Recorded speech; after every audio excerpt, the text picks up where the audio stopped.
Cap 26 here, just a Tipsy Beers and Hobbies, and we've got a scary pumpkin here. Look at that. And got an inside to it. Pull some glue out here. We got some LED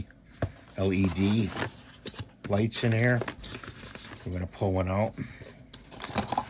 We're just going to glue it in there.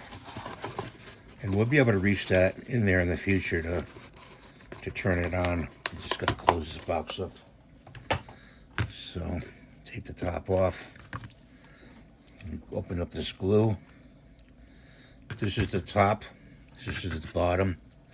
So we're going to put some glue on the bottom, a glob of it. Like that. And we're going to stick it in the center there. And just let it dry. See, like that. It'll light up nicely. It's got different colors. You can find those on Amazon. Comes with a remote and like a 6-pack. And I'll try to put the link in the comments below. But it's going to light up, and it's going to be our second Halloween scary pumpkin lantern. Thanks for watching. Have a great day. God bless you. Please rate, subscribe, give a thumbs up, and share. Hey, and don't forget to hype the video. That helps big time. It's all free to do. Have a happy New Year's Day.